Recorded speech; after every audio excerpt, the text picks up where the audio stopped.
I must admit that I too, among hundreds of millions of educated people, was under the impression that the African slave trade was the sole responsibility of the Christian Europeans, the white race.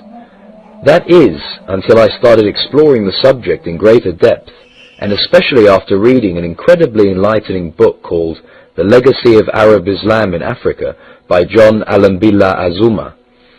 My whole perspective and understanding has changed dramatically, and I would like you to tell us more about this subject. The success of Muhammadan Islam in deceiving, misinforming, deforming and contorting both history and reality over a period of almost 1400 years has been astounding. That is, until now. The greatest tragedy about this particular subject is that most of the descendants of African slavery, the black people in the Americas, around the world, as well as among the African blacks, are totally ignorant of the actual facts. Before we lose the concentration of our listeners, I would like to make the following statement and then prove it. That the worst, most inhumane and most diabolical institution of the black African slave trade was initiated, refined, perpetrated and implemented by the Mohammedan Arabs and later aided and abetted by the black converts to Mohammedan Islam. I predict that, as usual, the two subcultures, those of denial of facts and of political correctness, will attack us without once disproving a single statement and or conclusion that we make. Slavery was not created by the white races, because it has existed throughout human history and practiced by every tribe, culture, civilization, racial group and religion. In fact, the very word slavery has its root in the name Slav, based upon the Slavic peoples of Europe. It is not common knowledge that the Arabic word abd is synonymous with the meaning of slave. For example, Abdullah means literally the slave of Allah, and that in the language of the Arabs, all black peoples are called abid, plural, for slaves. While much has been written concerning the transatlantic slave trade, surprisingly little attention has been paid to the Islamic slave trade across the Sahara, the Red Sea and the Indian Ocean. While the European involvement in the African transatlantic slave trade to the Americas lasted for just over 3 centuries, the Arab involvement in the African slave trade has lasted 14 centuries, and in some parts of the Mohammedan world is still continuing to this day. The birth of Mohammedan Islam and its conquests brought about the birth of institutionalized, systematized, and religiously sanctioned slave trade on a massive and global scale. In fact, the Quran allows the taking of slaves as booty or reward for wars of aggression against any and all unbelievers, most of the human population. This has led to an enormous number of so-called holy wars, jihad in Arabic.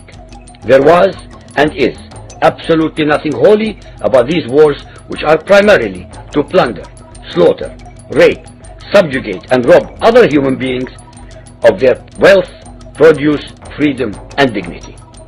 Mohammedan Muslim states and tribes attacked other non-Muslim groups to achieve these objectives.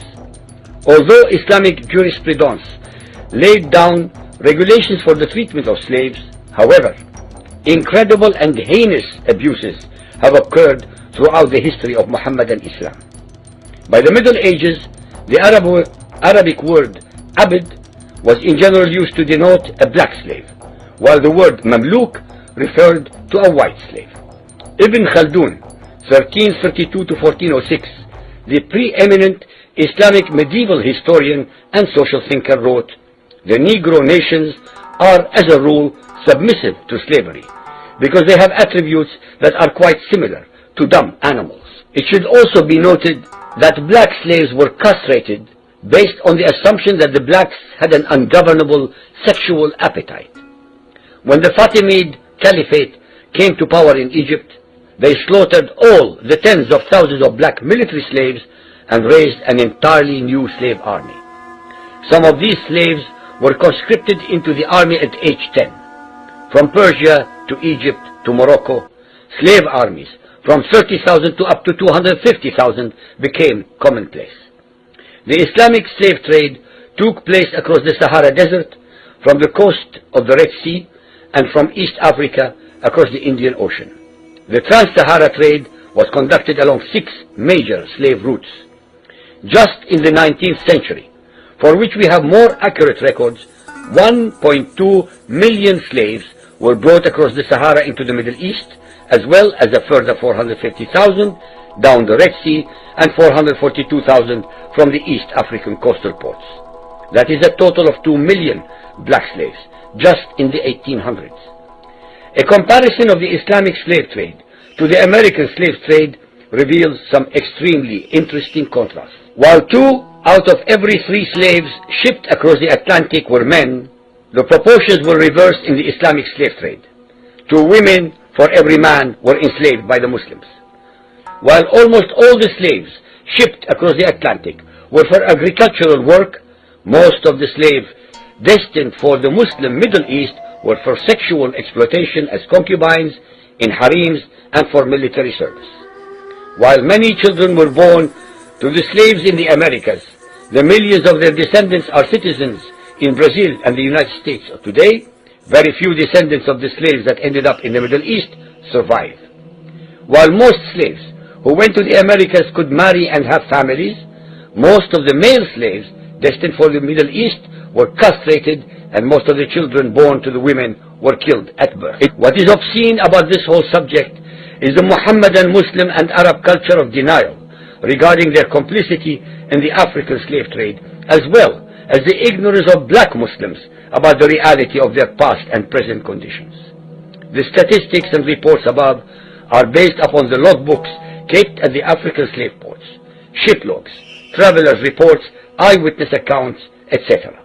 Ladies and gentlemen, the facts and reality of Mohammedan Islam's complicity in the slave trade and their inhuman depravity are infinitely more devastating, more staggering, and more incomprehensible than all the nightmare fictions in the world.